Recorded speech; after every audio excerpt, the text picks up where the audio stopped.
Legacy is what you pass down to your children and to your children's children. It's what remains of you when you're gone. Many hope to create it. Many more hope to live up to it. Very few ever succeed.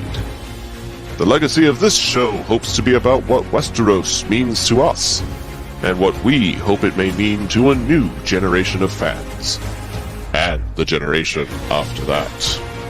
Boasting discussions that will endure, passions that will rise, debates that will make the small council jealous. With a combined 44 years of experience behind a microphone, the hosts and guest hosts of this show are dedicated to the fans' experience in reviewing anything from Westeros, Essos, and beyond. This group is not the House of a Lion, a direwolf, or even a dragon. This is a fraternity, a lineage, a house that endures beyond sigils, and aims to leave a legacy no other podcast has. So it's time to call the Banos, for this is the House of the Empire.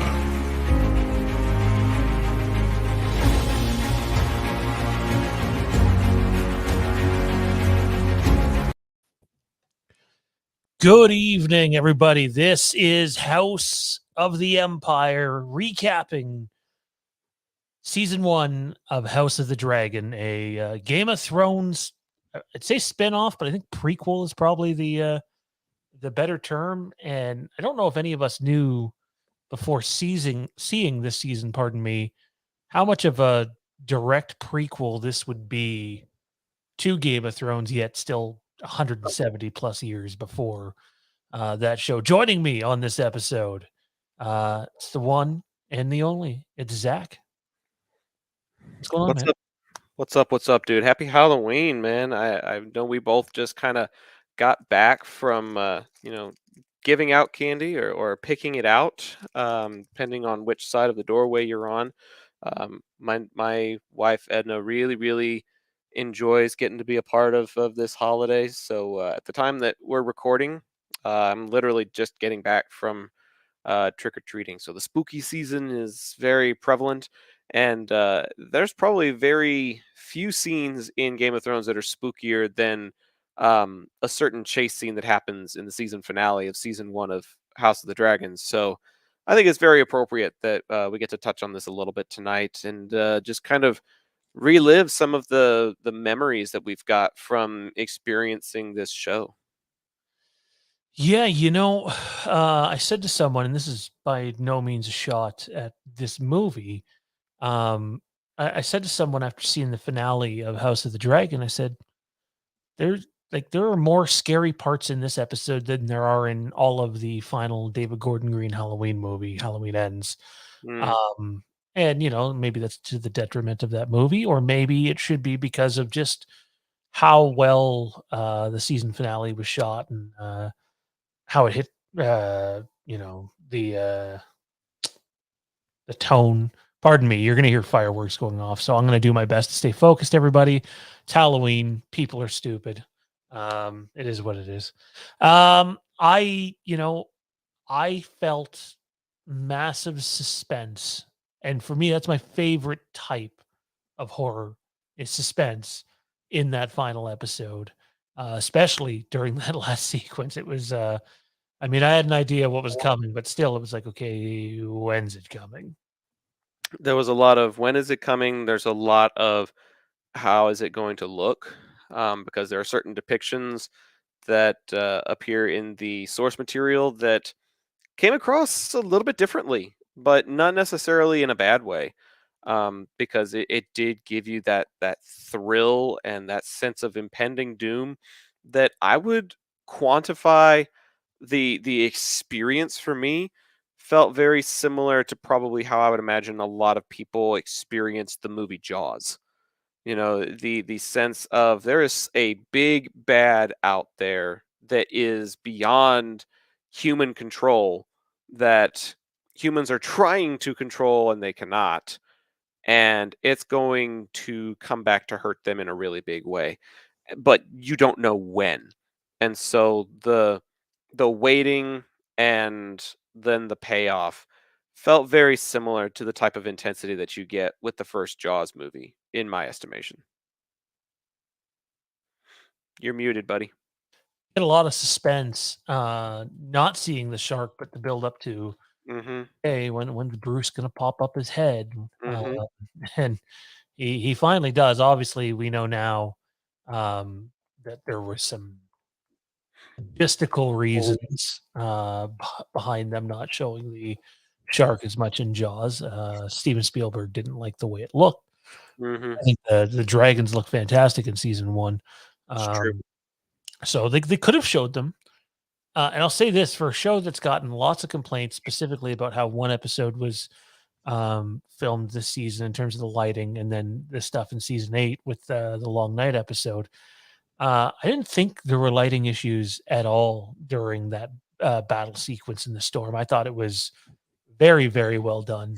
Um, I, I think if you would have showed more, it would have been like, okay, so where's the storm? I thought it was well done, and we didn't really question what we were seeing. Some of the best shots this season. I don't have it queued up, but the one where we see Vagar flying over Arax there last episode was just breathtaking. And It's one that shows up on social media probably more than most others. That scene has been memed several times over. Whether it's a close up of Aemond with his one eye, and then the second one being exposed, there'll be some sort of like puns that happen from that, like "I've got my eye on you," kind of crap like that.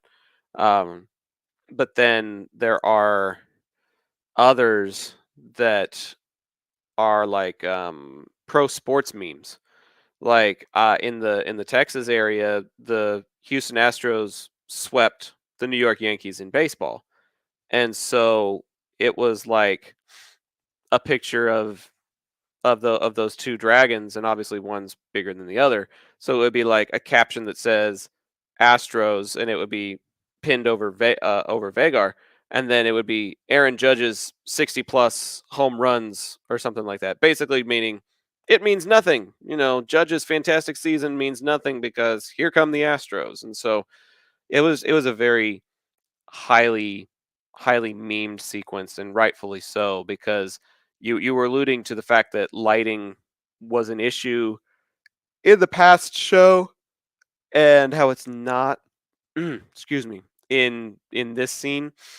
I feel like that may have been overcompensation just a little bit, because they didn't have to try and fly the dragons above the storm before that happened, but they did it anyways, so that you have no shadow of a doubt about what happened. And it's like, okay, you wanted better lighting? Here you go. A kid gets fucking eaten in the daylight. You asked for it. So, like, what is it that the audiences want? I still don't know if we know, but for me, it was intense and it was satisfying. Muted again, sir. See, this is the problem. I don't want to breathe into the mic or cough or hack or sneeze or I or get that. interrupt Zach in the middle of his speech the same way that everybody just kept interrupting Viserys all through this show. And then finally Viserys got to interrupt at the end, which was nice. Mhm. No, I mean I mute to try to stay decent. We got a bunch of questions queued up for this show. As well as our ranking of 9 seasons of Westeros content, which will probably take up the majority of the show. We probably won't spend too much time on these questions, but um, next I want to do some show and tell here. I got home and I wasn't Uh-oh. expecting these to be here, I'm tiny. considering they said that it would be the middle of the month, but got 3 new pieces of literature here about Westeros that we're Ooh. going to be covering extensively on the channel when I have time to dive into it. First one is the new book, George R. R. Martin's "The Rise of the Dragon: An Illustrated History of the Targaryen Dynasty." Things hardcover, phone book size, and right now, I don't know if it's on sale still, but at least over the weekend, you could get that book for I think 25% off on Amazon. So that was the first one. And then this is one that I can't wait to get into and go over with Zach. It's the lands of Ice and Fire, which is the geography of the maps, and it gets into not just Oh, not just the table, but you get into all the little small towns and all that too. So I definitely wanted to get that. ooh. And then last but not least, sorry, there's another one, but it did not come with this order for some reason. But it's the art behind Game of Thrones seasons 1 through 8. Uh, Oh, if anybody's ever bought an art book like that before, typically what they do is some people like, well, I don't want to read 500 or look at 500 pages of art of the art behind the art behind the show. right. But the truth The sh is, the sharp behind the hoe? Is that what you're saying? it takes you through the making of the show. So it's not just Oh, okay. art. It takes you from prior to the pilot all the way to the end. So and then the other one is basically a history book, which is like almost 1,000 pages. So it's Good some lord. some huge thing. Now, I'm not rich by any means, so I didn't go out and pay full price for any of these. I have the luxury of having a beautiful fiance with a cousin who works at a bookstore. So not only did we get them while they were on sale, his discount got added on top of the sale, which I didn't think was a thing. So I ended up paying like 60% of what the normal price is. So Oh, nice. so That's I, really nice. I can't say that, oh, like, hey, you got to get this because it's so amazing. I haven't read any of it yet. So but definitely looking forward to creating content off of it, man. Well, and there's gonna be plenty of time for that too, because from what our sources are telling us, we're probably not seeing another season of anything from Westeros for a good year at least. So, unless Snow comes out sometime next year, but that doesn't seem very likely at this point, does it? So, yeah. Snow's probably further away than season 2. Right, right. So, we're probably not getting anything until season 2, and season 2 is at least, 10 to 13 months out. So, we are gonna need some content to talk about, which will be awesome to bring up here on the show. I know what I'm putting on my Christmas list now. Jeez Louise. I'm glad you brought that up simply because there's been some rumblings over the last couple of days. And the first one is from Ryan Condal, who's the head showrunner now. And he said that he wouldn't rule out it being ready sometime in 2023. And like I started to do the math, and it's like, yeah, I guess theoretically you might be able to launch it in December of 2023, but it would not be ready before that. And then the top guy at HBO came out and said yesterday, I wouldn't expect it in 2023. That seems like lofty expectations, but early 2024 seems to be the indication. I think Game of Thrones has been released in April before, so I wouldn't rule out a March or an April debut for Game of House of the Dragon season 2. And to be honest, like 2022 is almost over. Like we got 2 months left in this year. So I know some Well, people hear 2024 and go, "Oh, 2 years, 2 years." Realistically, I'm thinking it's gonna be closer to about 15, 16 months, from the time they start filming. So or no, from now, because from the time they started filming season 1, it was 14 months. okay.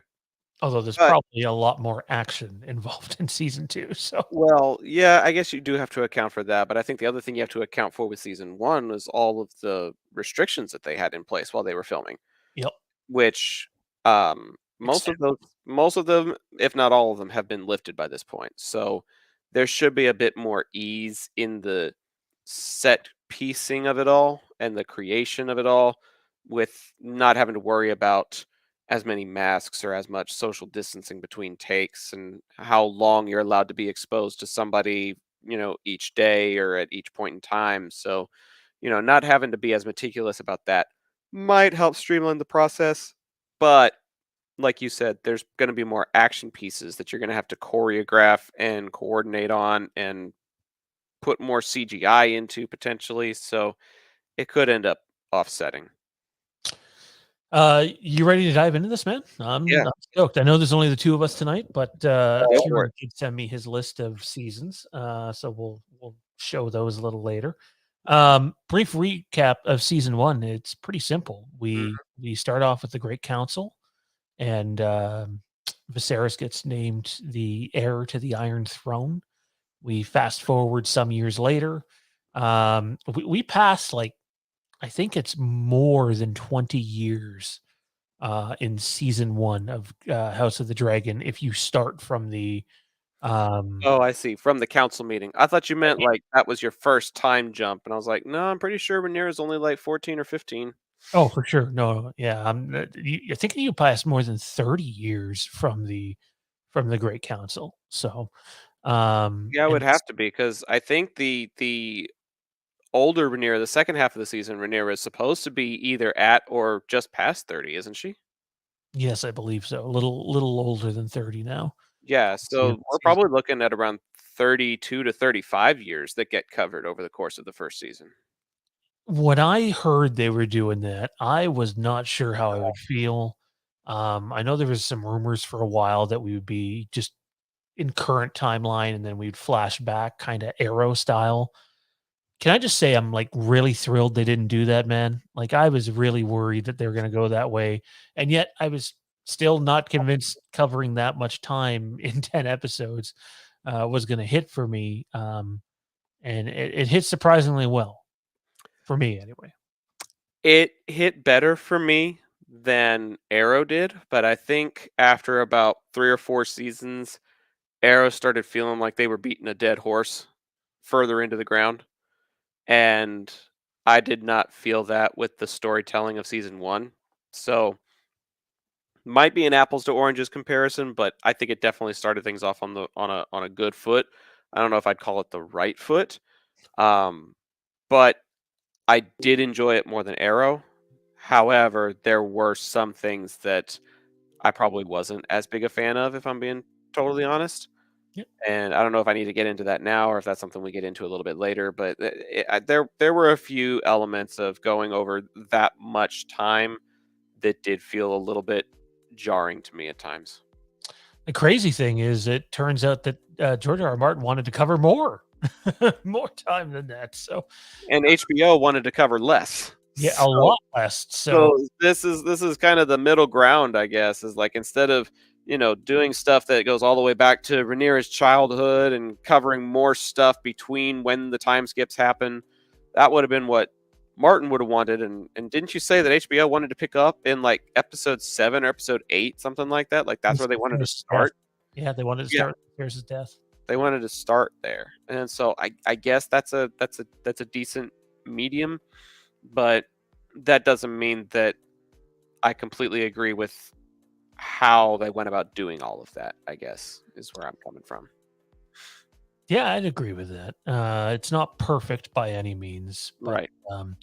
season 1 basically tells us the story of, as the rest of the seasons will too, House Targaryen. Viserys becomes king. His wife passes on in childbirth, loses his son too. Rhaenyra gets named the heir to the Iron Throne after Viserys's younger brother missteps a few times. He's Dude, he's something else. He's a mixed bag. We'll get into boys, Daemon in your a bit. boy's a renegade straight up. The Rogue Prince, quite literally. And we just sort of watch this family drama, is the best way I can put it, unfold in front of our eyes. And like, if you come from a big family, small family, a lot of the family drama that is in this show, minus the incest, is stuff that's extremely relatable to real life. And we follow them on this journey that eventually ends in Viserys dying and Rhaenyra getting, I guess, ousted as queen. They, what's the word I'm looking for here? They usurp her, and Allison ends up Allison slash Otto and company name their rapist, perverted son Aegon king, because that's apparently what's best for the realm. Obviously, you're missing a chunk of the story in there. We're winging this as best as we can here, but Oh man, when you said Otto and Company, it reminded me of that Disney movie Oliver and Company. And I'm except for with Otto. and I'm just seeing Otto as like an orange cat, and I'm seeing like his daughter and all of his grandkids as like the different dogs and stuff that hang out with him. Oh man. I honestly compare season 1 to this just massive family drama that looks like it might get saved, and, wounds might be healed, and fences mended, and then the thing happens where the big red button's pushed, and they can't keep their untrained lions under control that just so happen to be dragons. The more I hear you describing it, the more it sounds like a medieval version of daytime soap TV. Yeah, I think that's fair. I thought that about Game of Thrones though too. So, Oh, I did not feel that about Game of Thrones. No. I did not feel that about Game of Thrones because it was so expansive. It was so massive. Daytime TV is usually focused in like one or two particular settings. And the reason they do that is because they're basically pumping out several episodes a week. Like they're recording stuff in such a fast turnaround that they don't have time to build new set pieces and take you to new locations. So a show like General Hospital, it's set in a hospital so that they don't have to keep rebuilding new set pieces. You just keep having patience and drama happening in a central location. Game of Thrones' world building was ridiculous. It was huge. There were all these massive adventures and grand armies that would come into play. Not quite so much in House of the Dragon. Aside from Aegon's crowning and maybe the hunt in the middle of the season, there's not a whole lot of episodes that involve a very large scale cast. It's usually very compartmentalized, and it's usually set in one particular place, like Driftmark or the Red Keep or something like that. Very rarely does it go out into the town, maybe like 2 or 3 times in the whole season. But most of it is pretty compact and contained, and that's an aspect that reminded me a lot of like soap opera television. Yeah, I think part of that is just the time that it was shot into that caused them some issues. Like I think in the behind the scenes documentary series, The House That Dragons Built, strongly recommend everybody to. That's like 22 minutes to a half an hour episodes. That they were only allowed like 120 something people on set, which is like way smaller than Game of Thrones, yet they built these sets that are way bigger than Game of Thrones. Well, So that's total. You're talking about like the rigging crew. You're talking about the camera people. You're talking about the production staff, in addition to like directors and script supervisors, and then the actors. Like when you're totaling it up for an HBO quality show, 120 is not that much. no, and it definitely they had to make changes and adjust on the fly, basically. One of them was extras, for example. They would shoot a few people and then go in and duplicate them. And they'd have to shoot those few people several times in different clothing and such. So make no mistake about it, regardless of where your feelings fall on the pandemic, it played a massive factor in this show in season 1. All things considered, I still think they handled it very well. Now, we do know Ryan Condal's already come out and said, hey, you're going to see way more locations in season 2. That's just going to happen. That's the way the war is. You're going to see more of Harrenhal. You're going to see more of Storm's End. You're going to see a lot of Winterfell. So you're going to have more of that global Westeros feeling in season 2. And he also teased, like, even though the war is coming, there's going to be a little more, comedy and lighthearted moments, just because you need them to sort of break up the tension. That's going to be a bloodbath. Characters are going to fall off left and right here. These characters are only supposed to go for 4 seasons, 5 at the most, but more than likely 4. So um I'm excited to see where it goes. I'm excited to see the changes, but that's another reason why I think people need to be patient is to shoot on location, and the locations that these types of shows use, it's just takes time. Takes a lot of time. Here's two things to consider. Number one, if the show is only supposed to have 4 seasons worth of these characters, then that means by the end of season 2, we are halfway done with these character stories.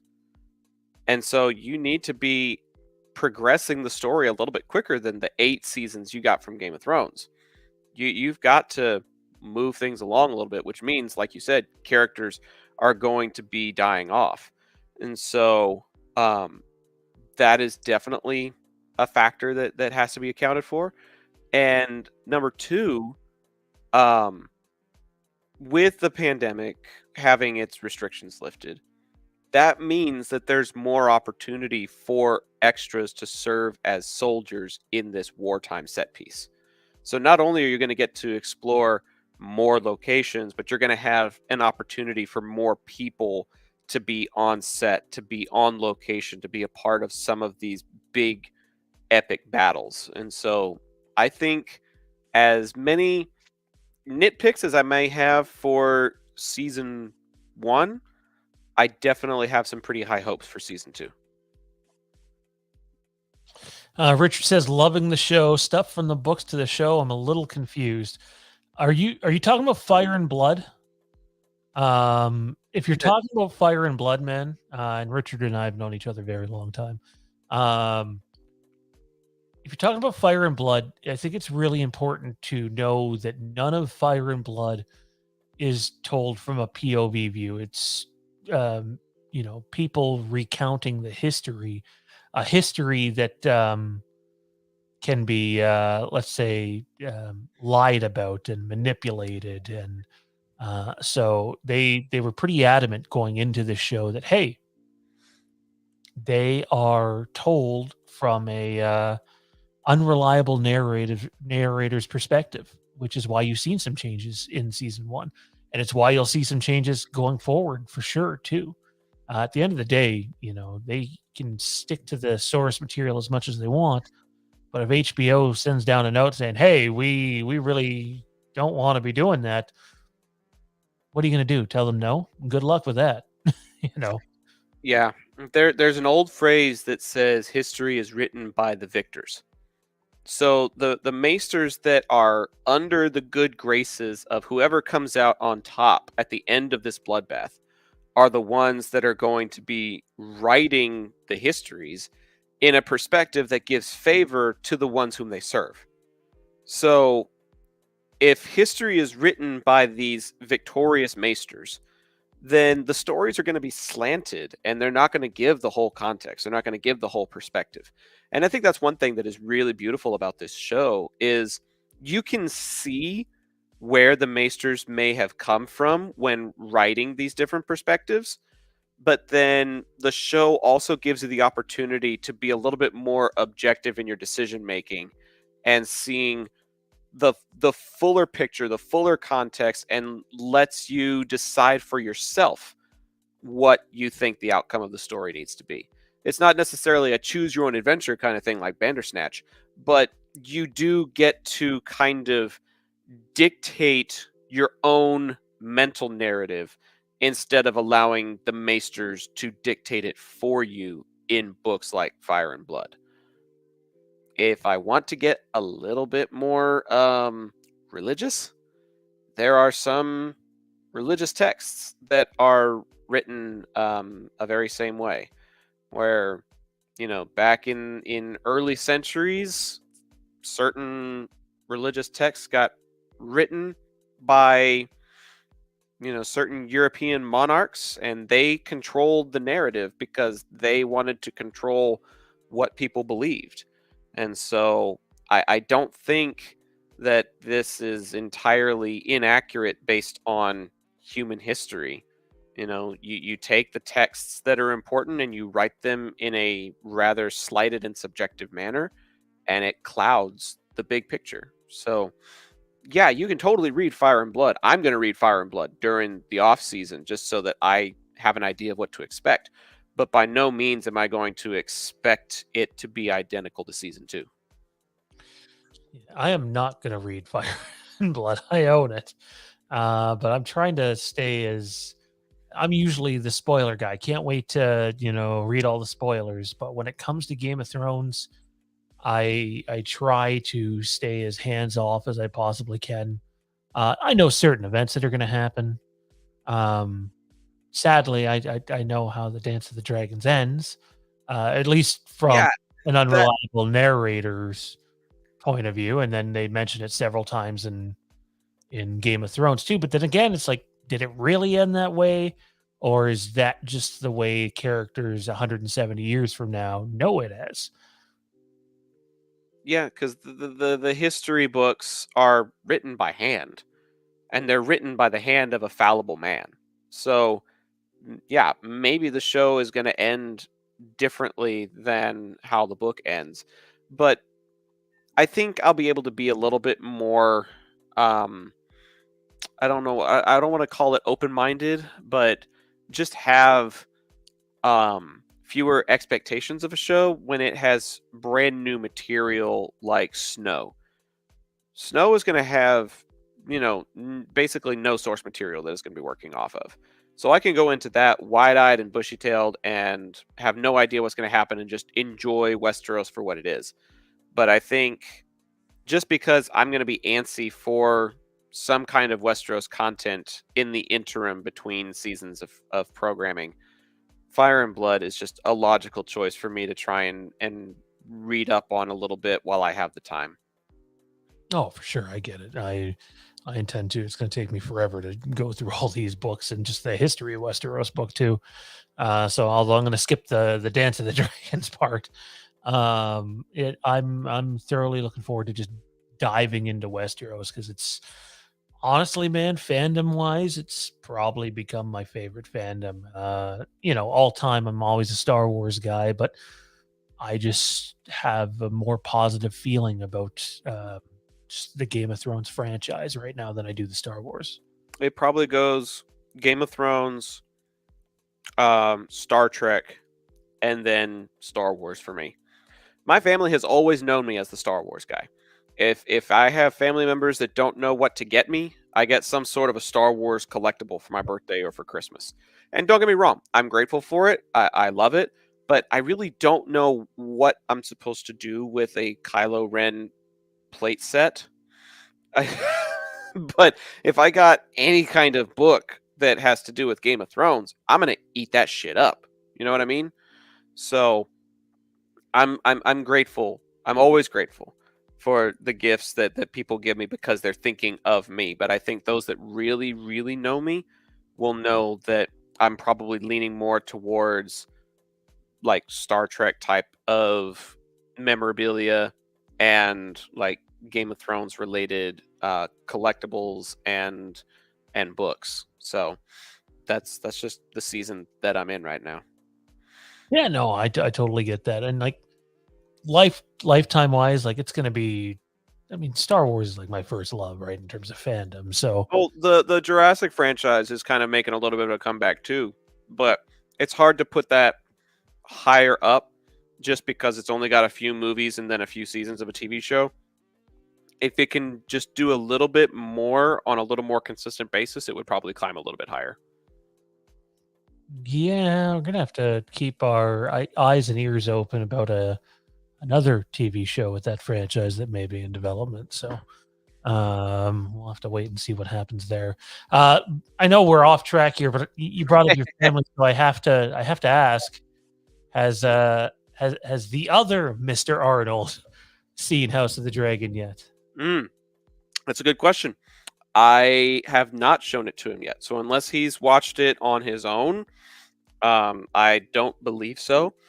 But I do think that this would be one that he would be interested in because there's very few sex scenes and there's a lot of really good character development, and I feel like there's at least one or two characters in there that he would probably gravitate towards. So I do intend to show it to him at some point, but I think the next thing we're going to try to watch together might be Andor because I haven't seen any of the Andor show yet, and it's because I've been waiting to watch it with him and with Mondo. All three of us have held off on waiting to watch it as many episodes as we can together. So I think we're doing that like in a week or two. So it may be closer to Christmas break before we get started on House of the Dragon as a family. Well, I look forward to hearing about the viewing experience. And in terms of Andor, it's the closest thing Star Wars has ever done to Game of Thrones. Hey, Probably explains why the numbers are not great, because Star Wars fans aren't patient. So, is what it is. I'm enjoying it though. Dude, we're what 8 days removed from the end of season 1, which is kind of crazy to think that it's come only 8 and it's gone already. So now that you've had over a week to let it sink in, what are your general impressions on the first season of Game of Thrones House of the Dragon? Oh man, that's a loaded question. And I know you sent it to me earlier, so I've had time to think about what my answer was going to be. I feel like it started really strong, and I think it finished really strong. I think in the middle, it had some identity crisis. I think it had a little bit of a struggle trying to figure out what it was supposed to be about and when it needed to ramp up the intensity. There were certain moments in certain episodes where it felt like things were about to hit the fan, and then they didn't, and they calmed back down again. And maybe that was just meant to kind of get us on the edge of our seat. But from my perspective, from a storytelling perspective, it sometimes felt like they weren't sure about when to actually make it hit the fan. And that was a little bit off-putting. That combined with certain writing elements that were basically beating the listener or the viewer over the head with how long of a time jump we've had between episodes. Like there was one time where they skipped, I want to say 6 months, and within the script, within the next episode, they mentioned that it's been 6 months like 3 or 4 times. And I'm just like, I only needed to hear it once, maybe twice. Why 4 times?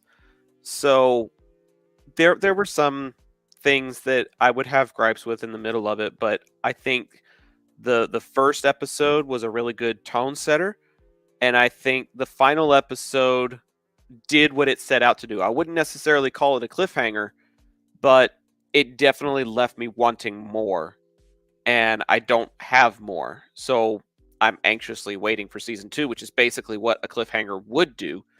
But if for whatever reason this show didn't get picked up, it told a pretty complete story about the prelude of war. And now season 2 is going to tell us about the war itself. So overall, it was good. It was satisfying. But there are some things that I probably would have done differently or would go back and fix if I could. I went into this season thinking if it can be half of what Thrones was, I would take it as a win, because I truly believe Game of Thrones is the best, highest quality TV we've ever gotten. Then the trailers started to come out. Then I started to watch a bunch of the interviews, and there was some early behind the scenes stuff leading up to the season. And I started to like really, really get hyped, and I was worried that I was setting myself up to be disappointed. And I can honestly say, man, while it's not perfect, there's some issues. There's definitely some issues that the pandemic put on them too, that are glaring at times. This season blew me away.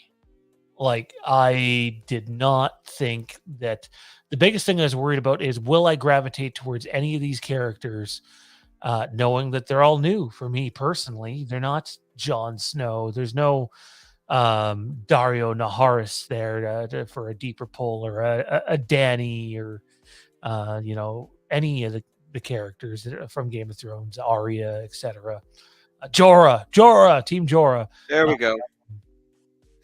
None of those characters are there.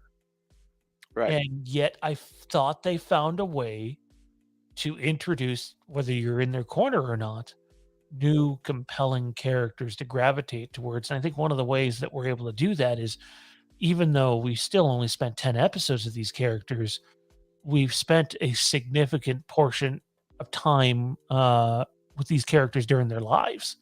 Like I think you said, Rhaenyra starts off as 14, mid 30s by the end of it. Hmm. Um, so like we've seen them grow in a pretty quick amount of time.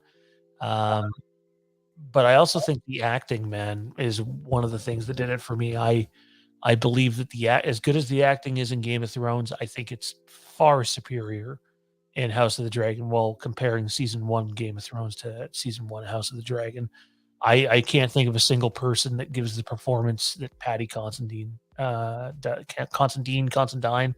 Not sure how to pronounce his last name, but he's incredible, and it's kind of weird because before this, I only knew him as the annoying guy in Hot Fuzz. So Sometimes all it takes is one role.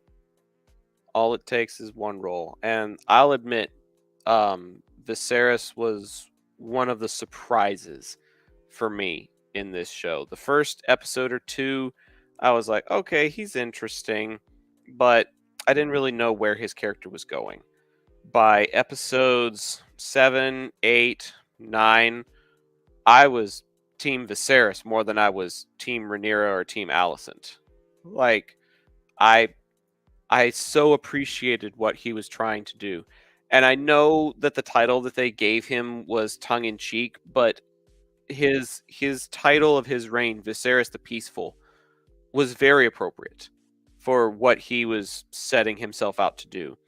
And it's a sad and cruel irony that his own flesh and blood, his own kin, basically tarnish his name by going to war as soon as Viserys the Peaceful passes away.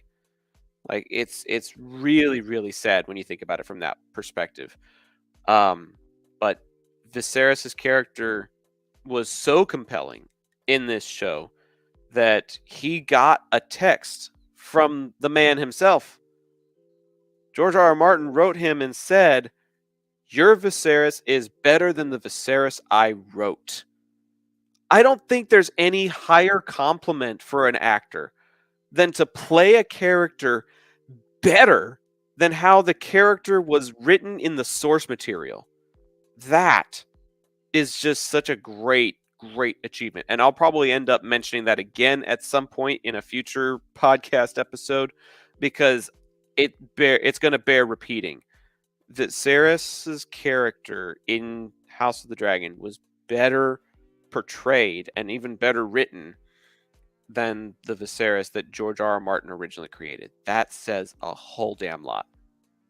yeah, I don't see how you can have have a bigger compliment than that.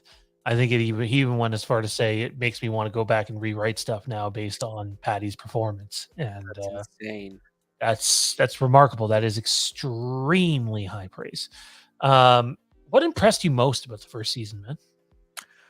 Oh, I think what impressed me most was the foundation laying, the patience that this show had.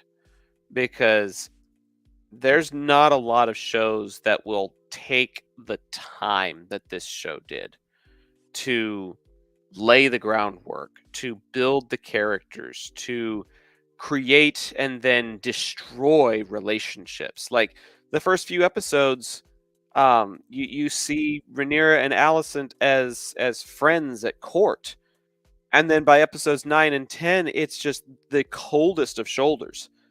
And so to watch those relationships, bud and bloom and develop, and then to watch them, crash and burn in the fire, literally, is something that not a lot of TV shows have the boldness to do, period, let alone have the boldness to do in one season.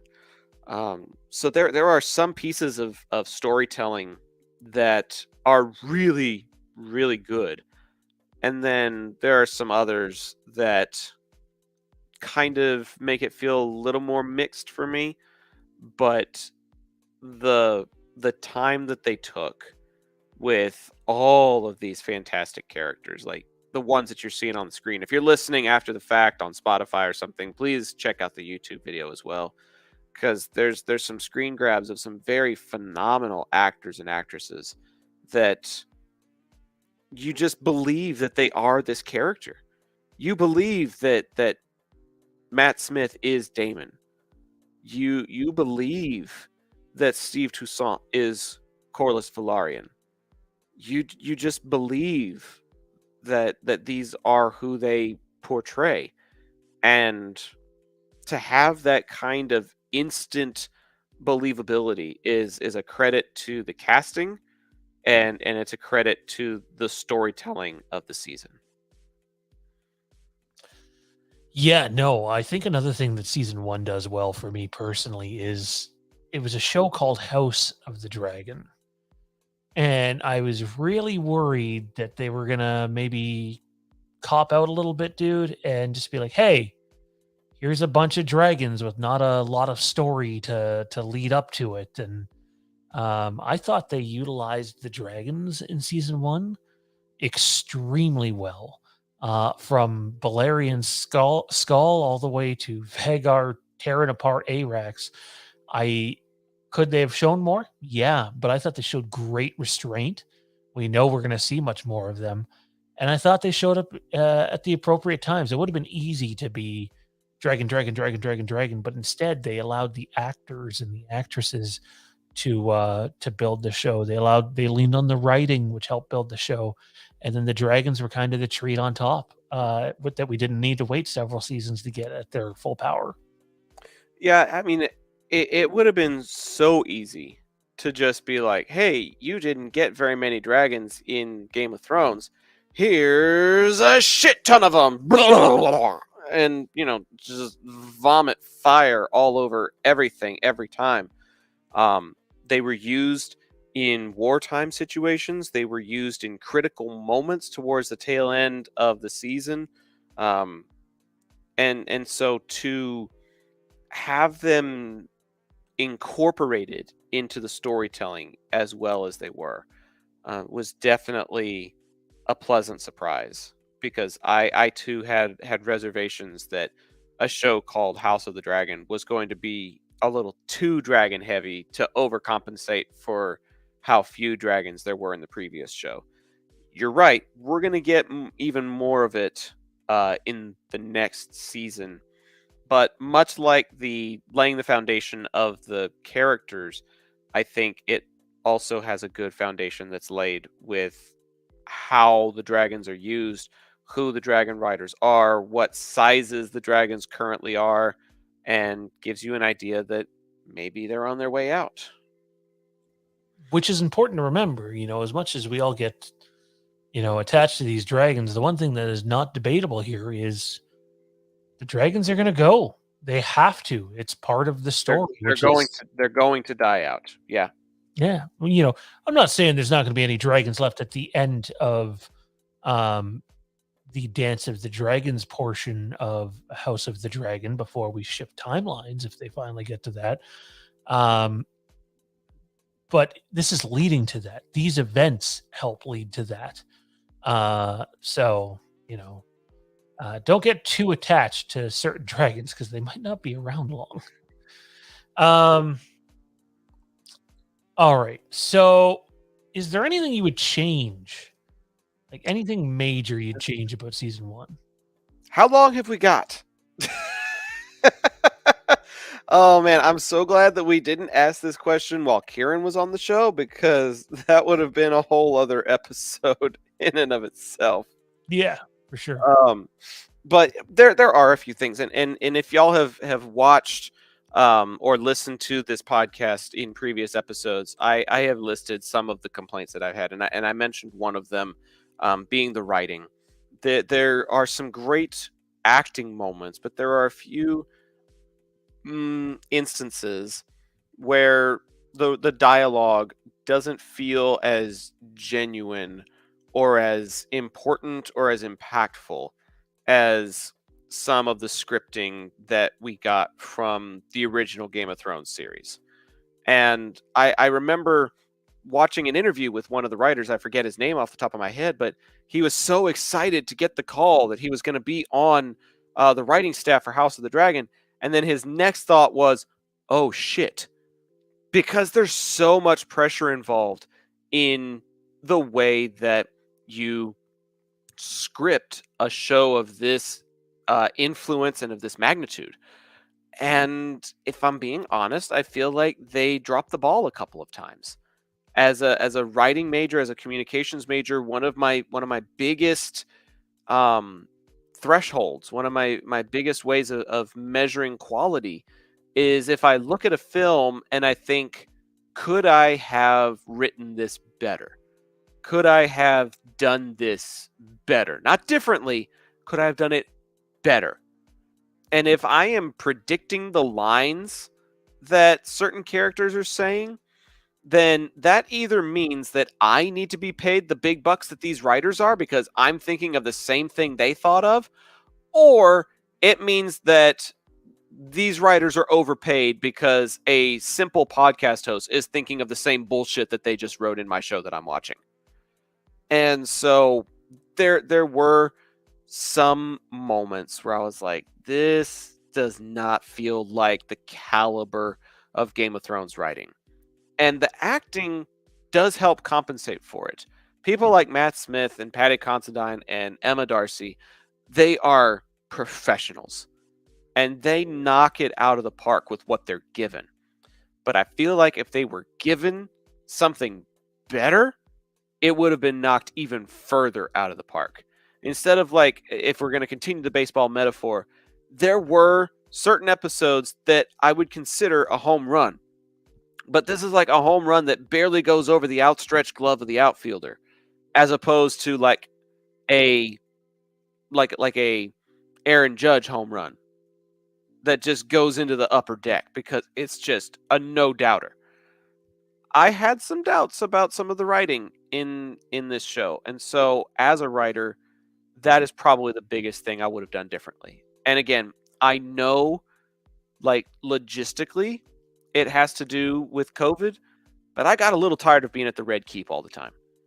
I got a little tired of our three primary locations being the Red Keep and Dragonstone on occasion, and then what was the third one? Driftmark? Like we spent so much time at those three locations, and in season 1 of Game of Thrones, you're just exploring all over the fucking place. You're at Winterfell, you're at the Red Keep, you're on the road, you're at the Wall. There's all these different places that you get to see in the first season. And I'm trying really, really hard not to compare apples to oranges, but Westeros and Essos are such huge worlds that I got really excited when we saw Storm's End in greater depth in that final episode, because I'm like, all right, finally a fucking change of scenery. I like being able to explore this world, and I'm looking forward to that being an element of season 2, because it really was not for season 1. I thank God they had Miguel Sapochnik and the cinematographers that they use, because there was a lack of different locations in season 1. But to my understanding, it was always going to be that way, regardless of the pandemic or not. At least it's extremely well shot, because I'll be honest, Game of Thrones doesn't get super well shot until Sapochnik comes on board. There are decently shot episodes. There are episodes that are really, really good. But I would say Game of Thrones didn't get that cinematic touch anyways until Sapochnik came on board. And it's not like it was only him that would do it, but after he came on board, it's clear you've seen a change from Benioff and Weiss, where it's like, okay, well, we need to do more episodes that are not necessarily big action pieces, but at least shot like that. And that was all over season 1. So it was shot extremely well. And my hope is the variety and location for season 2, which is a guarantee at this point, that we don't lose the way it's shot. Because the last thing I would hate to have happen is you see season 1, which doesn't have a ton of locations, but the cinematography is probably the best ever in the history of TV, in my opinion. And then if we start to go back to these locations, and they revert back to, like, say, season 1 through 3 Game of Thrones style shooting, it's going to be like, oh, and we know Sapochnik's not going to be as heavily involved in the second season, but you'd think that he'd left his stamp, and it's still going to be some of the same cinematographers that are working on the show. He Uh, may not be a showrunner, but I've heard rumors that he'll probably still be able to step in and direct an episode or two. yeah, it sounds like it was just a lot for him to take in. You got to remember, he went from Game of Thrones. He had several month break because they were trying to get Blood Moon up, and that didn't happen. He wasn't involved in that. To okay, no, we're doing this show now. So, and this starting and stopping through the pandemic probably didn't help him wanting a break any at all. Right. Because they'd get somewhere and then the world would get worse and they'd have to slow everything down. And there's cast members that have called the table read terrible because of how they had to do it. So this show had to overcome a lot. I would just hate to. We go back to Winterfell, right? I want to see more Winterfell shot by Miguel Sapochnik, and not just on an open field or at super late at night with the Army of the Dead coming. I want to see just show me Winterfell with is it Cregan? Lord Cregan Stark? Cregan. Show me that. Just normal dialogue shots, even where it still looks absolutely beautiful. Because if you lose the way that this show looks, that's going to be a terrible hit that I don't think you can recover from. Is that your season 1 critique, or is that just a commentary on season 2? It's just a commentary on season 2. Sorry, I got long-winded there. It's like you can't go backwards with these things. Mm-hmm. You can't start at a 90 and then season 2 becomes a 75 and season 3 is 65. You're in trouble the second that you start doing that. Right.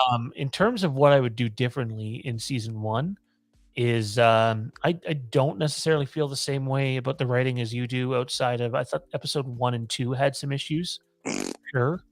Especially the let's recap how much time has passed 4 times in episode 2. Although it seemed like the further we got, it would come up once in the episode and that would be it, which was nice, but they took way too many episodes to get to that. Believe in your audience. Believe that they're going to pay attention, please. Right. It's but honestly, the biggest critique I have is maybe they didn't involve the background characters enough throughout the first 5 or 6 episodes, because like Ark and Eric are there for a very long time. Sir Westerling, the Night's Guard, there a very long time, hardly gets anything to do. Beesbury, there a very long time, hardly gets anything to do.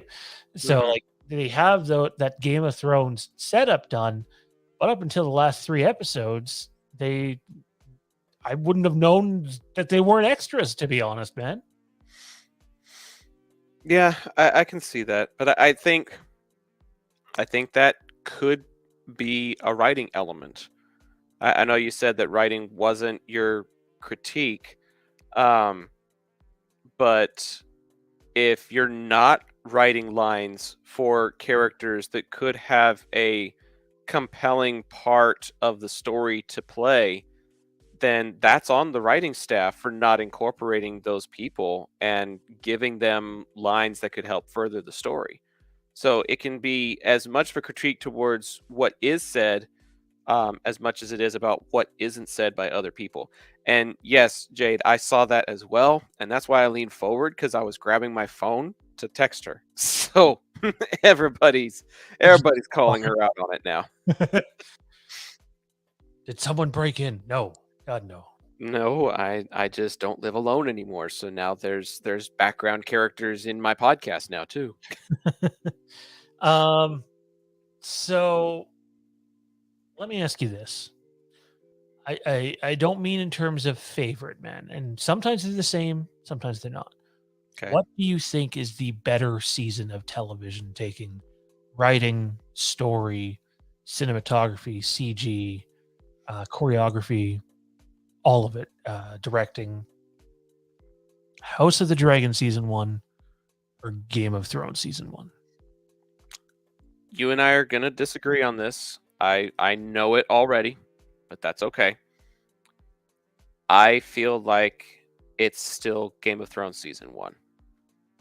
I feel like the story that it tells is better for the foundation of what's to come.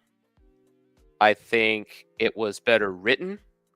It had more accessible characters, and they were not just accessible, but they were compelling as well.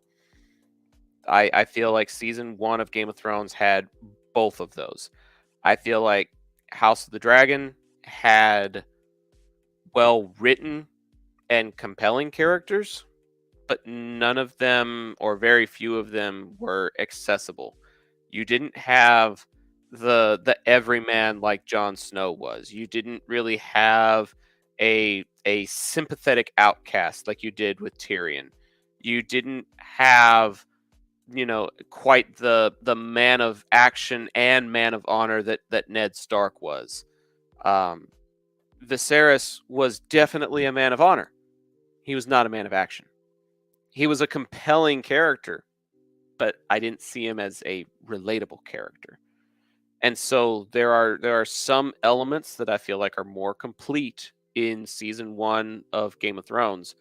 Not just characters, not just writing. I liked the pomp and circumstance of the pilot episode with the king and his entourage. I liked how grand everything at the Red Keep felt, just because almost every scene was a new room. You were in the hands room, and then you would be in the throne room, and then you would have the small council chambers, and you'd have this hallway that you didn't know where it was. You had the king's chambers somewhere else. It was individual rooms and hallways that helped you realize how massive this place was. Instead of needing one camera shot, you were able to tell the same story on a smaller budget with more rooms in King's Landing. So I still feel like the linear progression of one season from the perspective of one man, like you got with Ned Stark, is a better told story, a better shot story, and a more compelling story than what we got from House of the Dragon. Doesn't mean House of the Dragon was bad. That's just where I'm at when I'm comparing the two seasons. Yeah, I think that's fair. I think whenever we're talking characters that are relatable, I've seen people overreact to this a lot, where someone will be like, "Well, this character is relatable," then they'll go, "How's that character relatable?" It's like, it doesn't have to be relatable to you. Characters are completely related. Characters are relatable based on our own experiences in our own lives, which are almost never going to be identical to one another. So for me, like, I've never related to an on-screen character more than Viserys, period. Like, ever, on any show, not Star Wars, not nothing. Not that I know what it's like to be king. I have no fucking idea. But there were a lot of other things, family-related things, health-related things that were really hitting close to home for me.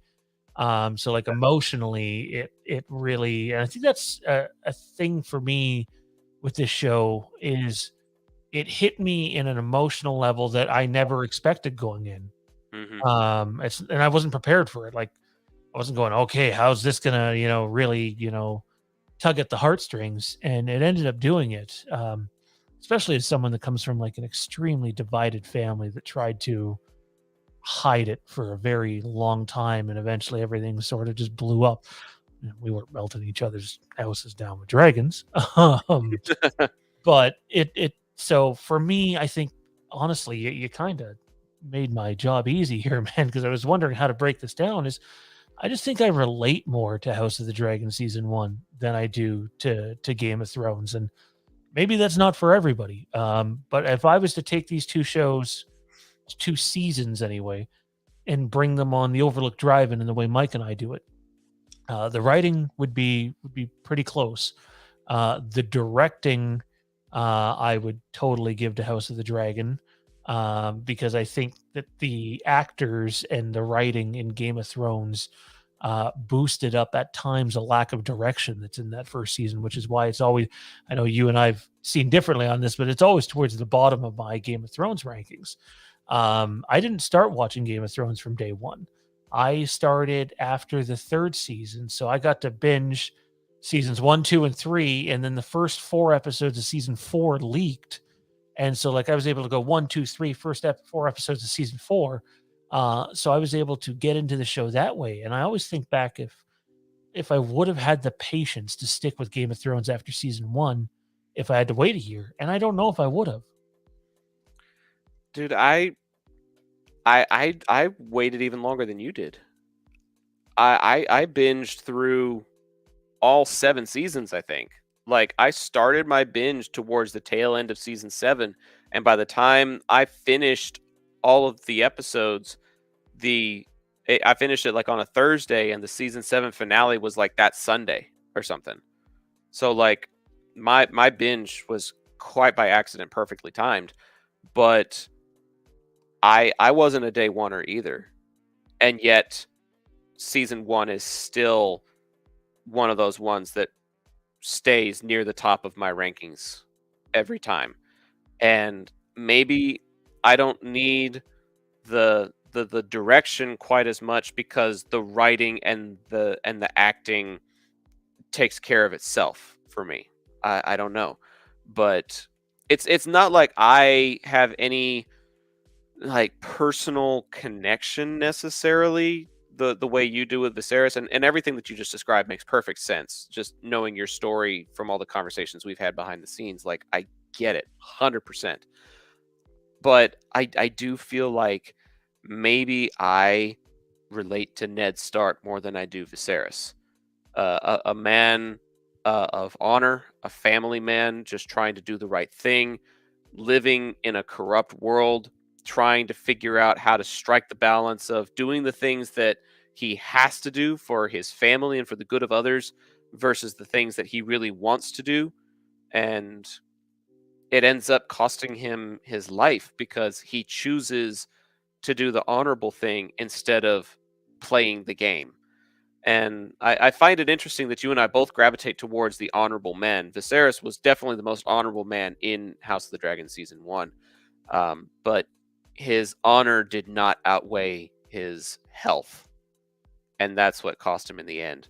For Ned, his honor did not outweigh the opposition that he had playing against him in this Game of Thrones, and so it's kind of ironic to me that we both really relate to and gravitate to these two honorable men from 2 different shows for basically 2 different reasons. Yeah, it didn't turn out too well for either of those guys. Not really. Um, for me, it's House of the Dragon, and it's not particularly close. I've just seen that question on social media a lot, so I wanted to address it. However, that said, House of the Dragon's budget is way higher than Game of Thrones was in season 1. They Mhm. also had way more time to work on season 1 Mhm. than Benioff and Weiss did. They also have the ability that it's not a new IP that um, had to build itself from the ground up. It got to go off the success, or maybe perhaps Game of Thrones ended in a volatile state, but at the end of the day, there were still massive amounts of success with that show, man. And for me personally, I think that without that, House of the Dragon definitely doesn't hit the same. They have the luxury of being like, hey, Game of Thrones came first. It's the whole ending of the first episode is, that gets you hyped for the next episode of House of the Dragon is them essentially talking about Game of Thrones. So it hit very well for me in that regard. But again, they had a bunch of advantages that the other show didn't have. And I think those are things that people need to take into consideration. So I just did a quick Google search. Game of Thrones season 1 had an estimated budget of about $6 million per episode. House of the Dragon's budget closer to $20 million per episode. That was the initial budget. They ended up going over that. It went higher Yeah, it ended up being closer to $250 million. for the whole season. Keeping in mind, though, a lot of those costs were fighting around restrictions and stuff like that, too. So, but still, you can see it in the production quality. They had way more money to work with and way more backing, as they should, though. Like Game of Thrones was, hey, let's take a chance on this fantasy IP from George R. R. Martin, or House of the Dragons, like, hey, man, I sure hope we can come close to what Game of Thrones did. Yep. But when you've got 25 versus 6, that's over 4 times the budget. So you should be expecting some higher quality because of the higher budget. Not to mention, Game of Thrones killed off Ned Stark in episode 9. Okay, Ned Stark was the heart of that first season of the show. Not that there wasn't other intriguing characters, there absolutely was. Tyrion, Jaime, Jon, everything that was going on with those characters was extremely compelling. Just like I'd say Viserys was the heart of season 1 of House of the Dragon, but you're still, really invested in the Greens and the Blacks and Daemon and where he falls into everything, and Otto. But Viserys also killed off at the end of episode 8 of House of the Dragon. That was a mammoth size hole to fill with Sean Bean leaving the show in Game of Thrones. And whether you like the character or not, I don't remember the actor's name, but Stannis coming into season 2, Melisandre coming into season 2, the Onion Knight coming in to season 2 of Game of Thrones were able to fill the massive absence left by Sean Bean on screen. Without, could you imagine if none of those characters hit the way they do? And what if those characters ended up on oh man, what was Stannis' Stannis and Robert's younger brother's name? Renly. Yeah, that character did nothing for me ever. Didn't find the actor's performance to be all that good. If those 3 characters come in and hit like Renly does, or hit like Zach's favorite character there, who I always forget the name of, which is probably a good thing right now. Like those characters really help, haul the show forward. Who's doing that for House of the Dragon in season 2? Because at the moment we don't know, and there's no guarantee you get 3 performers in that perform the way that those guys and gals did in Game of Thrones season 2. So they have, again, first season's mega successful, way more than they ever thought possible. But boy, do you have a massive hole to fill in season 2. Cregan Stark's going to be a important casting, because he's going to play a pretty major role in the Dance of Dragons. Which side of the coin he lands on and where his forces flow is going to be a pretty big deal for how season 2 ends up going. So whoever they cast for him is going to have to be a man of somewhat honor, but also some negotiation and tact, and is going to have to be a warrior, because he's going to be leading his own troops into battle, which is something that we haven't really seen all that much from House Stark, outside of maybe Jon in the Battle of the Bastards. It really has not been seen on screen all that much. So I think one of those big Viserys void filling characters will probably be the Lord of Winterfell. So yeah, sorry, it's Cregan. So in Fire and Blood, I do know he plays a rather significant role, if you will, as does another Stark, which again, nothing confirmed here, but oh man, I don't even know if I want to say it. So I'm going to put this out as strictly Sean speculating here. But based off of some of the stuff in Fire and Blood and what people are saying online, and you see what some of the decisions they made in season 1 with the twists and turns and the legend of the Song of Ice and Fire and all that stuff, there is a legitimate chance that we see some of the Stark bloodline leading up to Game of Thrones altered a little bit. And what I'm saying there is there's a good chance the Starks that we already know outside of Jon are also Targaryen. So we'll see if that comes to play or not. It does not definitively happen in Fire and Blood.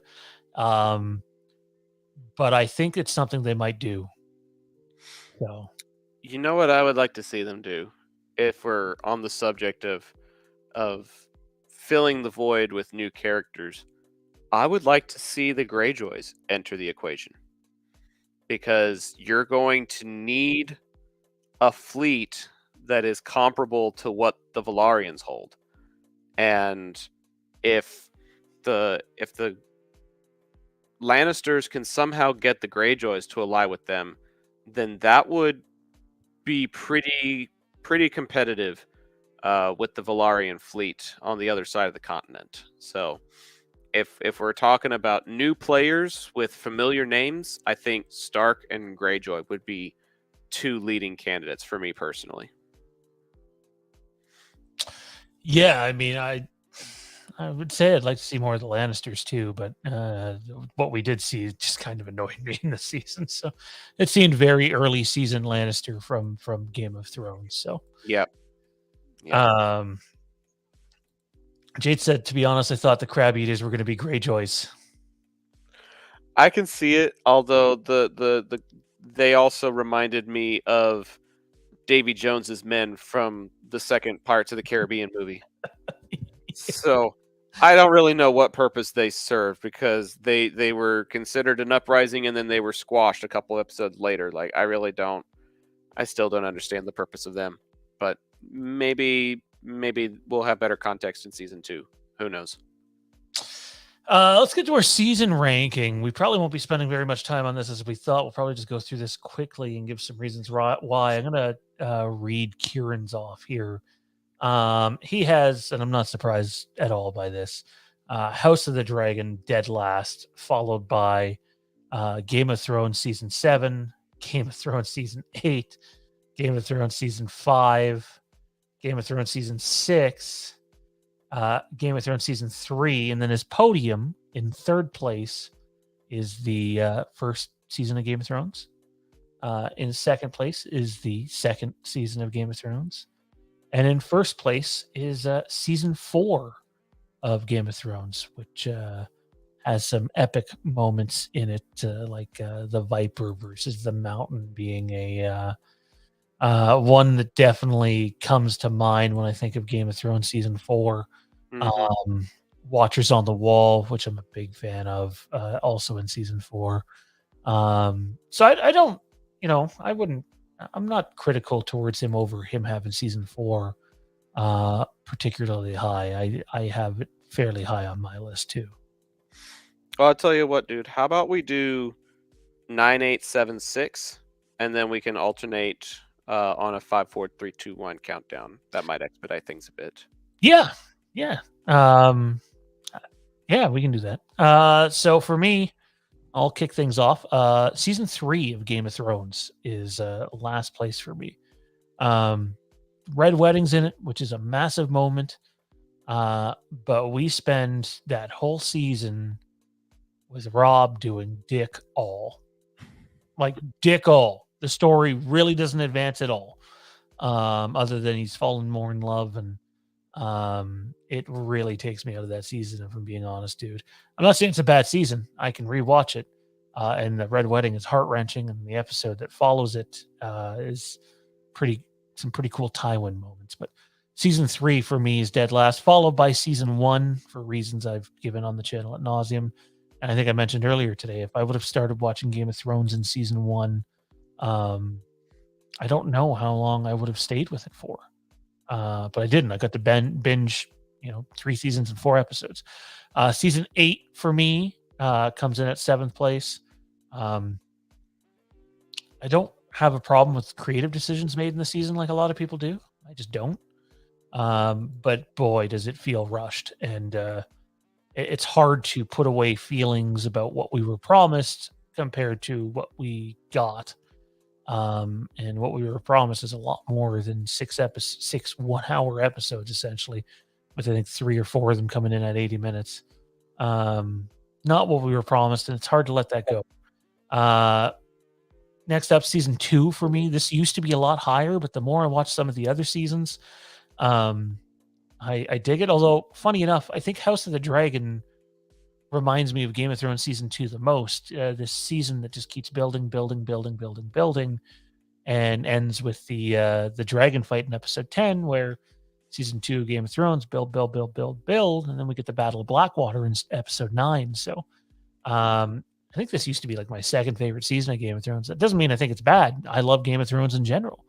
It's just down the list for me now. So that would be 9876. So yeah, that's my 9876. Alrighty.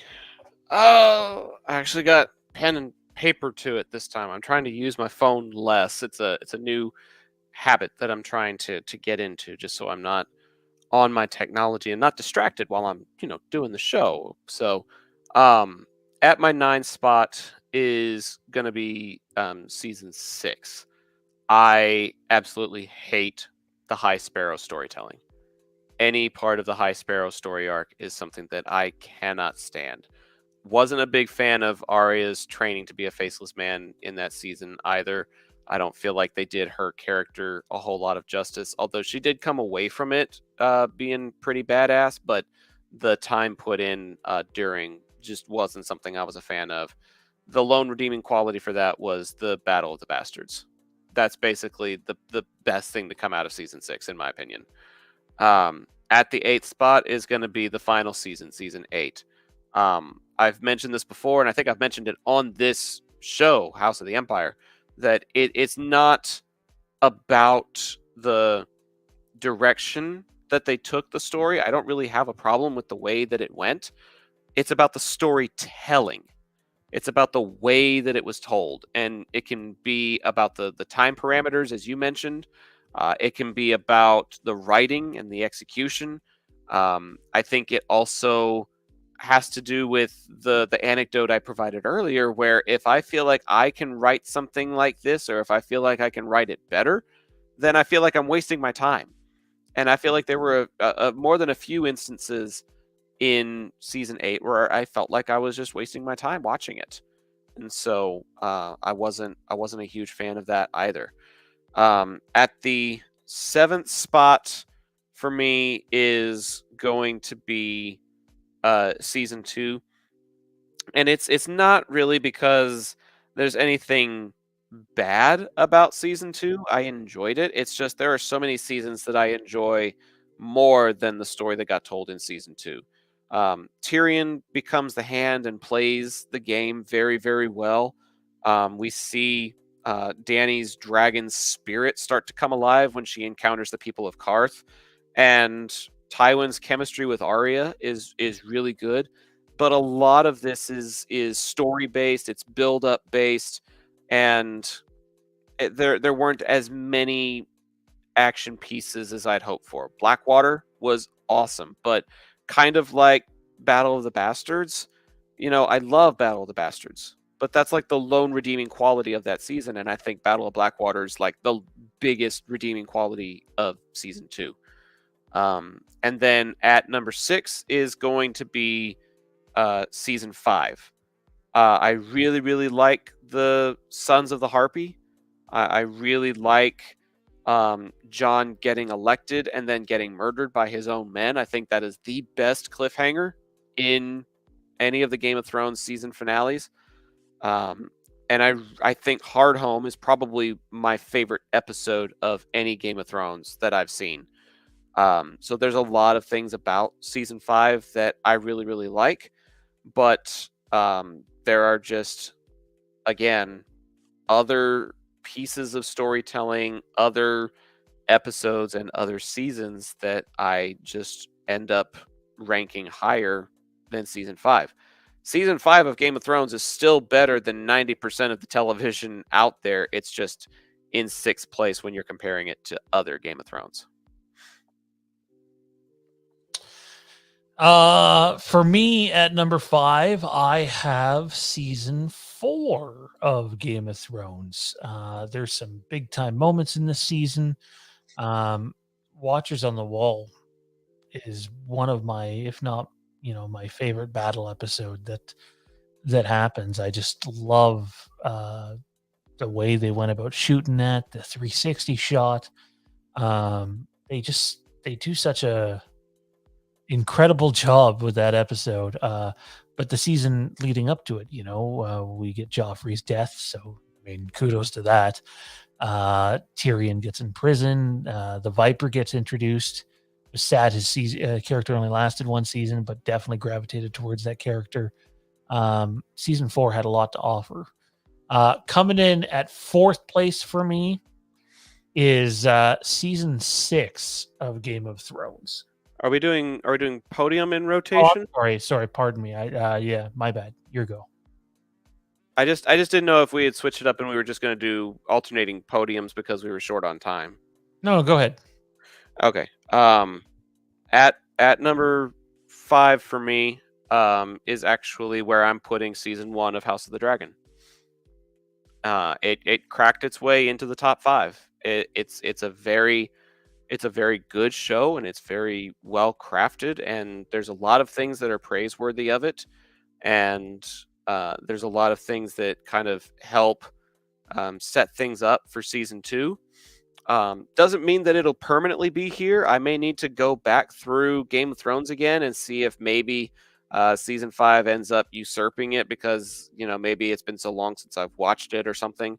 But as it stands right now, based on maybe a little bit of recency bias and based on, how in-depth our conversations have been on this show and some of the things that have been revealed and some of the behind the scenes featurettes that I've watched about, how this story got crafted. I've enjoyed it enough to crack it into my top 5, so it'll be at that 5 spot.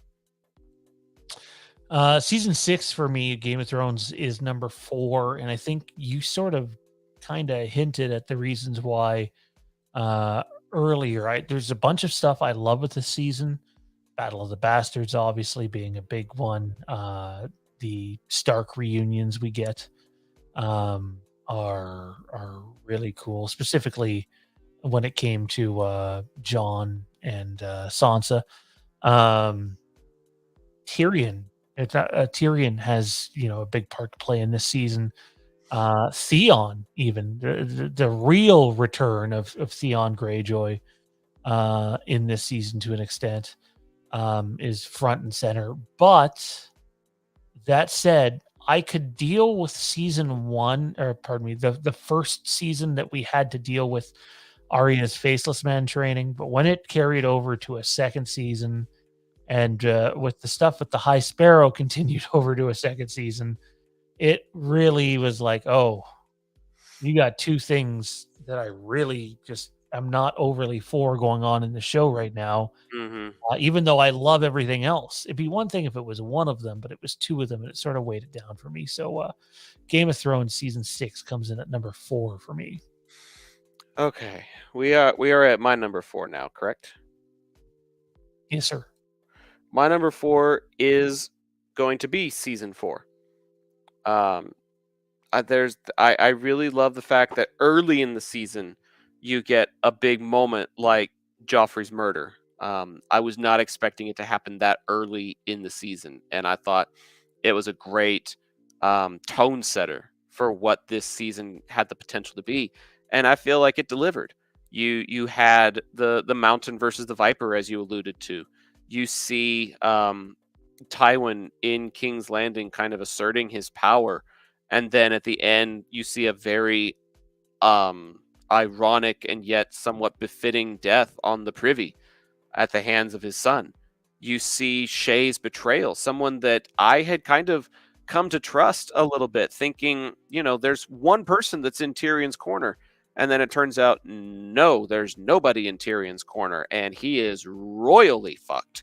And so there's just a lot of intricacy that happens in this season that I am very much for, and I I really feel like it was this season of television that gave us The Mandalorian.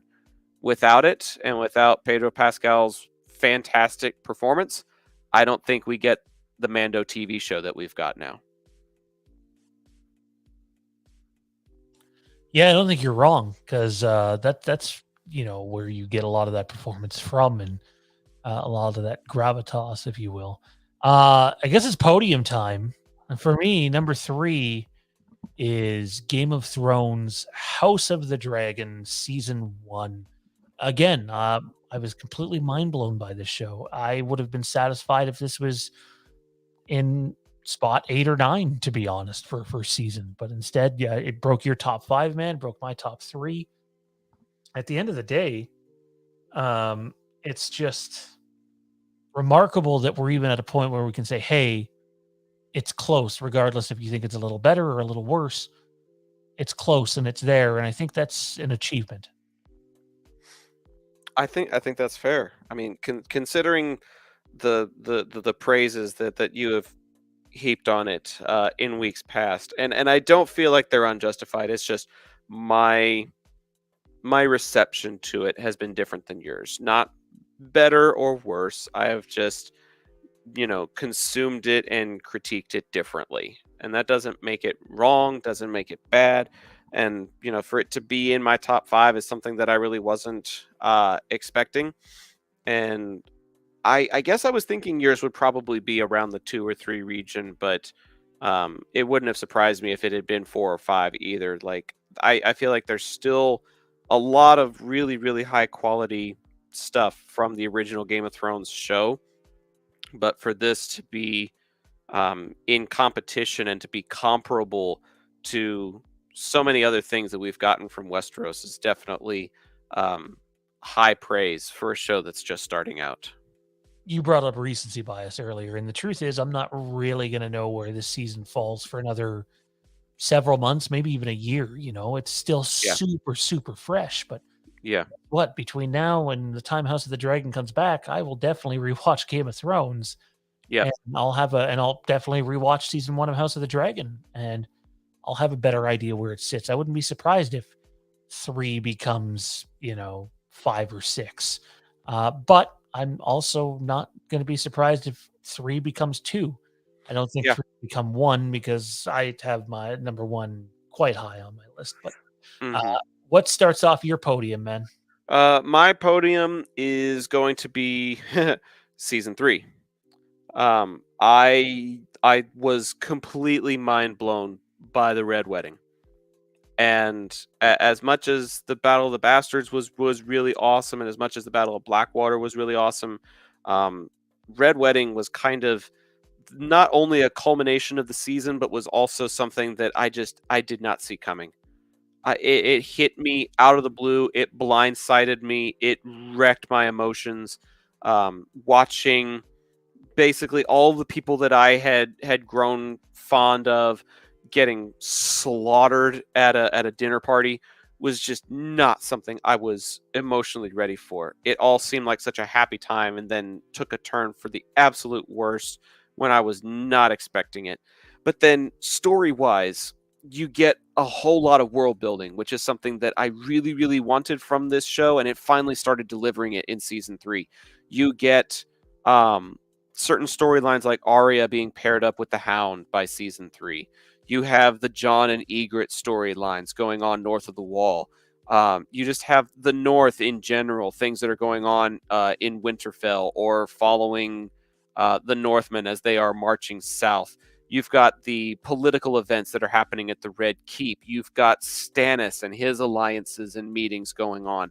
So there are just so many moving parts going on in season 3 that the story is developing in more ways than one, and the Red Wedding just kind of turns all of that development on its head and makes you wonder what's going to happen next. Yeah, season 3, and again, I had it last on my list. And it's not because I think it's bad TV. I just think after the first 2 seasons, I was so invested in Rob's story, and obviously it has a remarkable ending.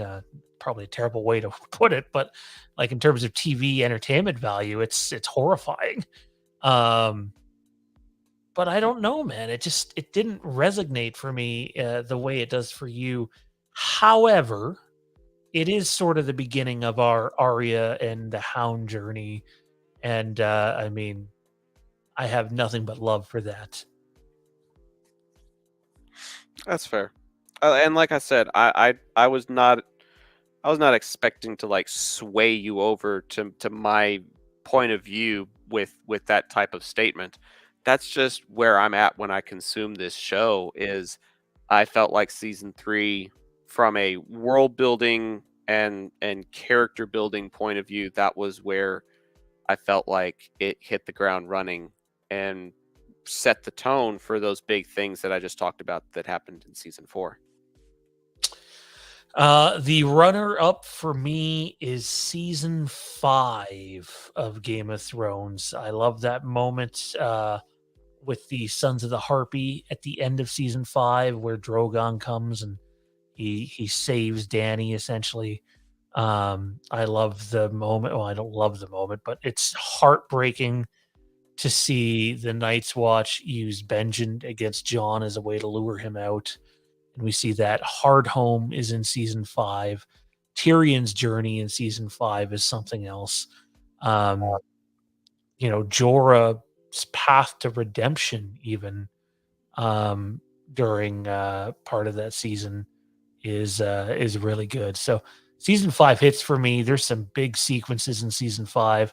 I think season 5, I mean, Watchers on the Wall in season 4 was a way to sort of say, hey, we're on the map.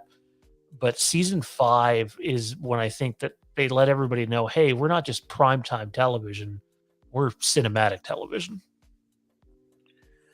I think Hard Home may have solidified that for me for sure.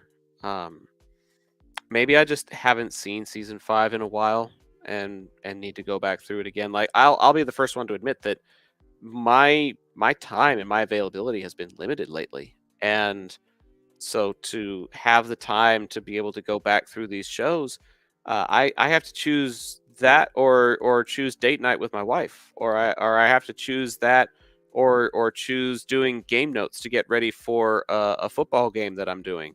And sometimes I work late, like I did today. I didn't get in till after 6, and so there are just circumstances of life that keep me from being able to go back through the show the way I want to.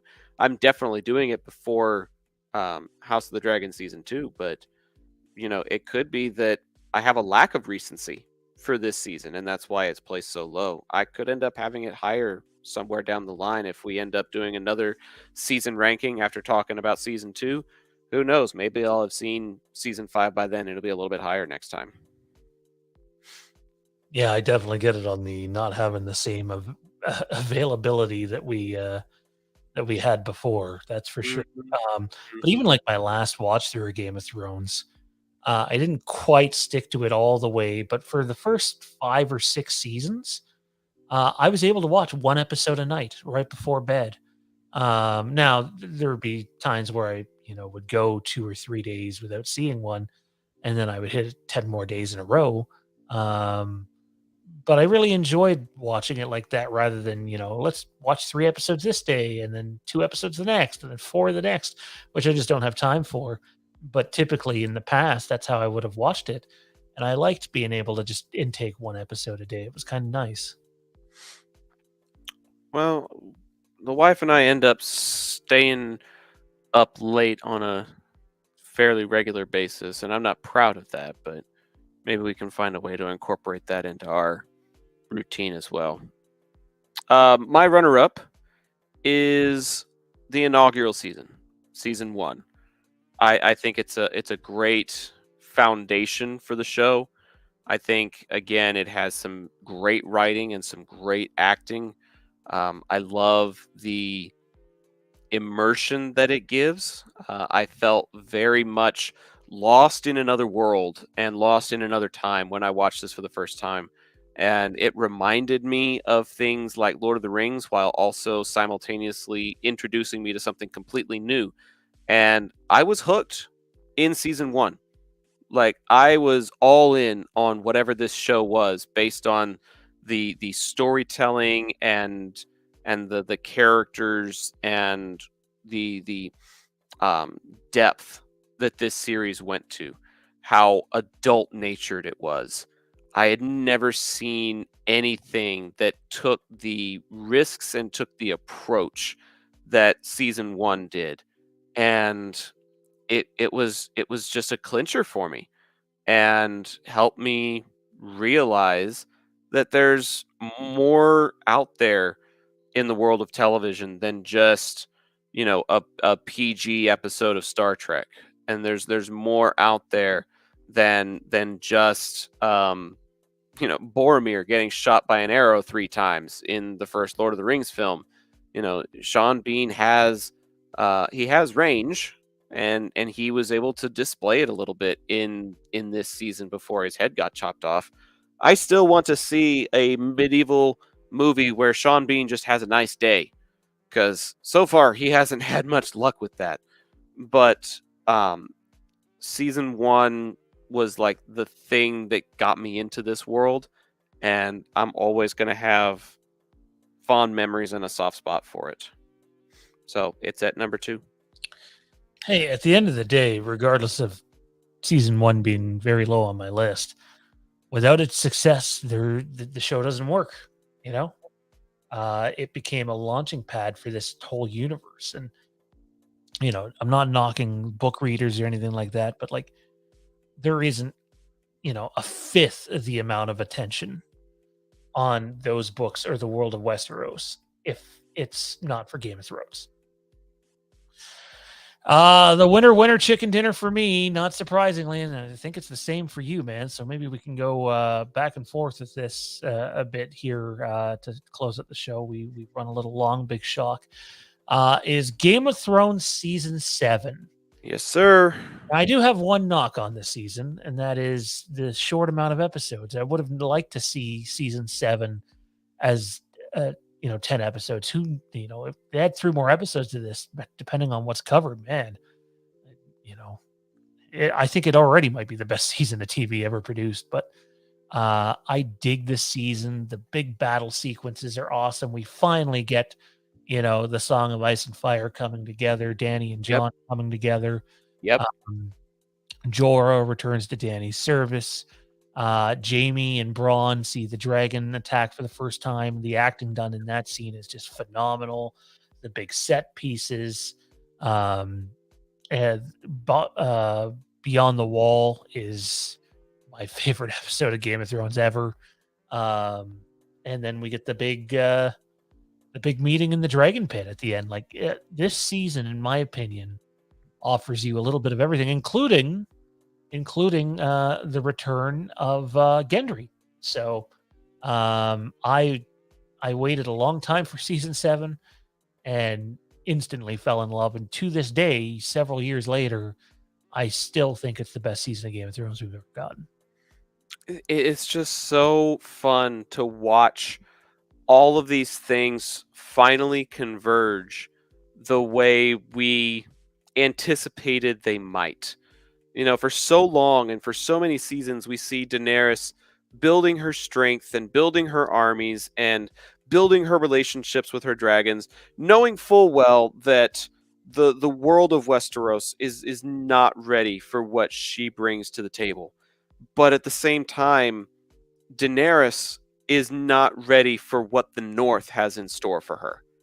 And it's such a interesting dichotomy of how dominant she is in the South, taking out the Lannister army, taking Highgarden without so much as having to lift more than a finger or say a couple of Dracarys's, and that place is hers in an instant.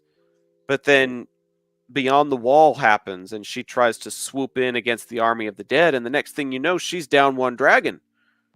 33% of the force that she is able to carry is down in a matter of minutes. And so it's so compelling to see what happens to her character, to see what happens to Jon's character, to see what happens to Cersei and all of the connections that she's got after everything that she's been through. I mean, there are so many different storylines that, like you said, that they meet at the Dragon Pit, and it's almost like the Avengers of Game of Thrones. Everybody's assembled, everybody's in the same place, everybody's talking to everybody, and it's so incredibly satisfying to see Tyrion meet up with Podrick in that episode. Like, just those little relationships that have been developing over the course of years in our fandom, finally all having a chance to pay off in season 7. And yes, probably could have done with a couple more episodes, but as it was, everything that they told, I feel like, was something that needed to be told. None of it felt forced. All of the pacing felt right, and it advanced the story in a way that I wasn't expecting. I was moved by literally every episode in this season, and made me want and long for more of it. Now, what we got in season 8 was, something that puts it at the 8th spot out of 9 seasons of Game of Thrones for me. But the buildup that, oh man, you're showing the camera now while I'm leaning over to the side, showing off my belly. Thanks for that. I just hit my nose off my microphone. I'm all leaning over here and I'm like scratching myself and shit, and I'm like, oh damn it, that's when it comes back to screen. Couldn't see. I think all we seen was darkness. So and Yeah. the blue Yeah, lucky. Zach light above your head. Lucky for me. Yeah. But yeah, man, season 7 is like the culmination. It's an Avengers level culmination of everything we've been seeing from the past 6 seasons, and it all plays together so beautifully and it all pays off so wonderfully. So yeah, that's the top of my list for sure. Well, I think that's going to do it for our episode here. We ran an hour and 47 minutes with just 2 of us, which is something else. We just love this world, and haven't even gotten into any of the reading material yet. So I dig it. Next week, we are going to have a little bit of a different episode for you. What's going to happen is myself and Zach and Kieran and Johnny and Tommy and even Mike Bish are going to compile a list of our 10 favorite characters. I'm not saying all those people are going to be on the show, but we will all have compiled a character list of our top 10 best characters of House of the Dragon season 1. If you had a character at number 1, they get 10 points. If you had a character at number 2, they get 9. If you had a character at number 10, they get 1. So together, we will formulate the top 10 characters of House of the Dragon season 1. I don't think it's going to be a big surprise who the top 5 probably is, but I'll be honest, I have no idea how the top 3 play out. I figure it's some spin on Viserys, Daemon, and Rhaenyra. So we'll see how it plays out, but pretty excited for that, man. How many people are submitting, and do you have a cap on it? We have 6 right now, but I'm totally open to adding a couple more. Okay, because I know Jade's been watching, and I know my wife's been watching. Maybe we could toss a couple of female lists in there as well if they're willing. Yeah. Oh, I didn't know she watched she watched the whole season. She watched it every week with me. Nice. Yeah. So yeah, that's the perks of living together. And I didn't say the F word as a derogatory meaning. I don't want people jumping on my ass right now, because apparently if you say female, it's like a sexist thing. It's just, I want the diversity, and I was just picking a different word. So I am preemptively apologizing for anybody that gets pissed off at my use of that word. But I would love to incorporate the women into this list as well. So if they're willing, I'm not trying to volunteer Jade for anything, and I'm not trying to volunteer my wife for anything, but maybe we could throw in a couple of other lists just to mix things up a bit. Absolutely. No, I think that's a great plan, and we'll all get compiling them, and probably need them by about midweek, and we'll go from there. But interesting times inside the realm for sure. Dude, what do you got going on? Where can everybody find you at? So I just found out the other day that the high school football team that I do radio for has officially clinched a playoff berth. So we've got our final regular season game on Thursday night this week instead of Friday. And that'll be senior night, where they honor all the graduating players and stuff. And we're playing a very inferior opponent, so we should win quite handily. And then the next week will be the first week of the postseason. Don't know if we'll make it to the next round. It really kind of depends on a lot of factors, but it might be a very competitive game anyways. So I've got at least 2 more football games that I'm broadcasting before we're done for the year. And you can find the links to all of that on my socials at Zach the Voice. I'm also trying to record an episode of IPC with Ben. Our schedules have been kind of wonky lately, but hopefully we can get another episode or 2 pumped out in the next few weeks. And you can find that at IPC Podcast. And then just today, the logos and the team names of the XFL were announced on social media. And I actually host a XFL themed podcast on the side with a buddy of mine from college. And so if you're interested in niche or alternate football leagues, then I would recommend following these socials as well to find links to that as well. I know it's really hyper niche doing like high school stuff and XFL stuff, but that's just the stuff that I enjoy talking about. And if you liked hearing me ramble about Game of Thrones, maybe you'll like hearing me ramble about high school football or alternate league football. So that's kind of where I'm at right now. Nothing wrong with that, man. You got a ton going on, a ton of personal success, a ton of career success, and we're definitely thrilled for you, man.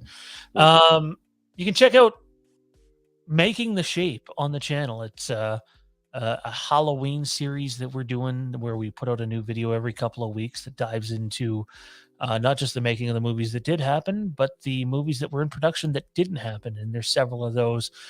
We have Halloween 5, The Killer Inside Me, coming up pretty soon.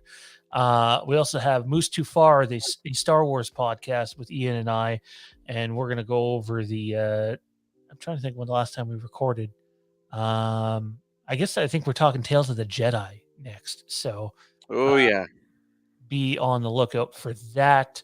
If you want to see what Mike Bish is up to, check him out. Take One podcast. Johnny has Bros Before Pros Gaming over on Twitch. Jared has the Dark Match Drive. And like Zach, I got a bit of a side gig too. I don't really talk about it very much on the channel, but I do a NASCAR podcast with my buddy Ryan, and it's Trophy Hunters podcast. So nice. That. And Mike Bish also does one as well. His is called the Four Wide Podcast, and once a month our podcasts crossover called the Crossover Move. So you can check that out as well over on the Trophy Hunters podcast on YouTube. And if you want to support the channel on a higher level, you can do so on Patreon, patreon.com/Fandom Empire, where we have a bunch of cool new tiers that will also include additional bonus content from House of the Empire, as well as the Overlook Drive-In, which airs tomorrow night, by the way, where we will be talking about Rob Zombie's Halloween 2.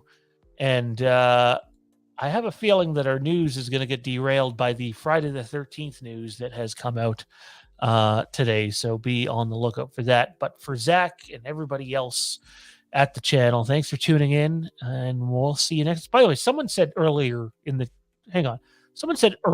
think it was Richard, that House Stark is the second best house. House Stark is the best house, in my opinion. Look at that. House Stark for the win. Anyways, be safe, people. Peace in the realm for now until season 2. Good night.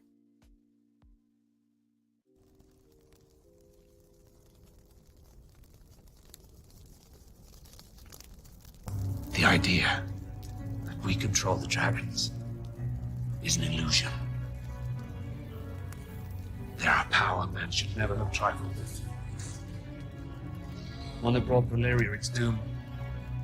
If we don't mind our own histories, it will do the same to us.